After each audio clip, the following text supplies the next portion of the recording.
Smith, ever been locked out or your door won't shut? You panic, yeah? No, you don't. You ring Patrick Gollidge of Patsabout Locks. Hi, Pat. Hi, Bernie. How are you? Yeah, we're great, thanks. So a locksmith then is not a key cutter. You don't cut keys.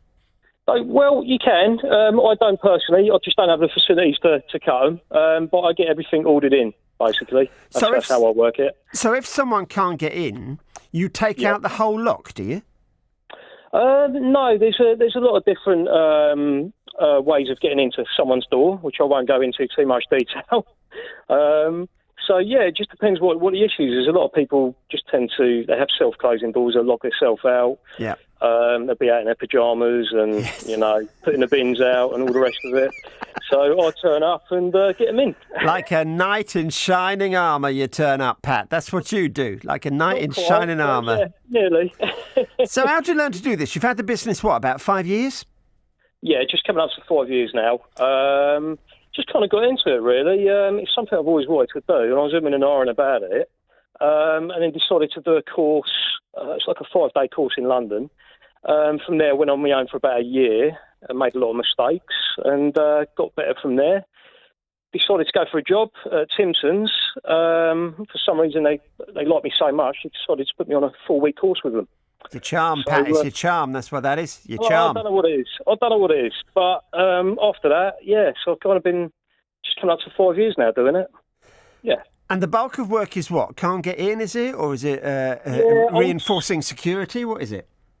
Yeah, I would say it's a lot of UPVC doors, really. Mechanisms failing. It's usually due to the door dropping. So what a lot of people do is they force the handle up. And every time they're forcing that handle up, that's breaking the mechanism. So what it is when your door drops slightly, it's a very easy adjustment. You can get it all sorted. But what people don't realise is when they're putting that hand up and breaking that mechanism, eventually it'll break into place or break with the door open. So it's best to get it sorted ASAP. Yeah, because then it's a lot of money, isn't it? Yes, exactly. If it's left too long, then, it can be quite expensive. But, I do pretty much a bit of everything, really. Lock upgrades, lock handle upgrades, British standard locks. Just depends what it is. But I'd say the bulk is UPVC mechanisms. And the kind of variety that you're working with, a lock is not a lock is a lock, is it? There are just so many.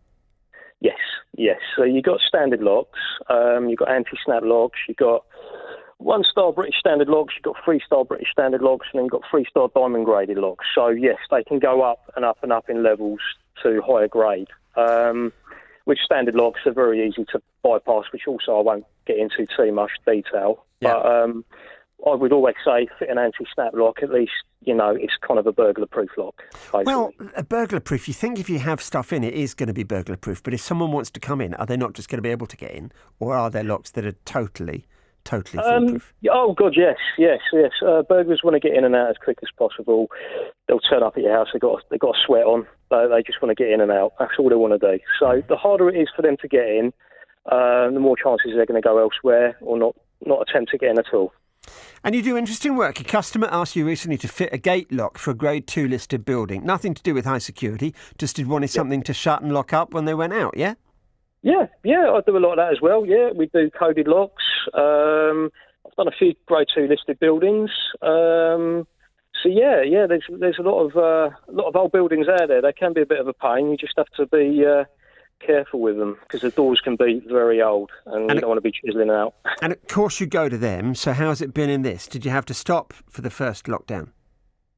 It's been a bit up and down, really. I stopped when it all first happened. We didn't really know what was going on at the time. So we, had a few days off, realised I wasn't getting paid, so decided to carry on working. So, it's been up and down. I mean, 1 minute you can have no jobs, or you can have 10 jobs all in one go. It just depends how it is, really. And are you busy in the run-up to Christmas? It's getting a little bit busier now, yeah. Okay. I'd say it's quite average. Averages it out over the week. It's not more of a necessity, my job, so a lot of people's doors break and things like that, so, they get locked out. So 2% of my jobs is lockouts anyway, and more of it is literally UPVC mechanisms, lock upgrades, that sort of thing, really. Windows, we do windows as well. They're same as doors, really. The handle gets forced up and they tend to break into place, so that's another job we do. But yeah, and you're based in Raunds, aren't you? So where do you travel? Do you take in the whole county? Do you take in all of Northamptonshire? Yes. I cover all of Northamptonshire. We also cover Peterborough. So we do it on bang in the middle. So we cover all round, really. Even Bedford as well. We cover that area. So I'd say about a 20 to 25 mile radius from where I am. And if you go on Pat's website, patsabout.com, you'll find all the different stuff that you do there, Pat, yeah? But you've got tips on keeping your home safe and insurance questions as well. Do they affect your insurance? They can do, yeah. Some locks do. It just depends what insurance company you go with. They can be a bit of a nightmare sometimes with insurance companies. For instance, I had a lockout not so long ago. I turned up, got her in. She rang the insurance company next day, and they said to her that they wouldn't pay out because she didn't call them first. Oh. Also, it takes 24 hours for them to come out. So what was she supposed to do? Wait in the garden for 24 hours before they turn up. So then you might have another insurance company might be a little bit better. So, it just depends. Have you ever had anyone waiting outside in the Altogether or with a plant pot put over the crown jewels because they'd shut themselves out one night? Yes. Have you? Yes. Yeah. You see it all on this job, honestly. There's so many the stuff people do. They'll lock themselves. They'll go out the door. They'll pull the handle up, lock it into place, and they'll post a key through the letterbox, so they can't get back in again. Thank God for stupid people. Otherwise, you wouldn't have a job, would you? Exactly. Yeah. Exactly. Nice talking to you, Pat. Thanks very much. No worries. Thank you so much. If you want a locksmith, try patsabout.com. Happy Christmas, Pat. Happy Christmas. Thanks, Bernie. Next up...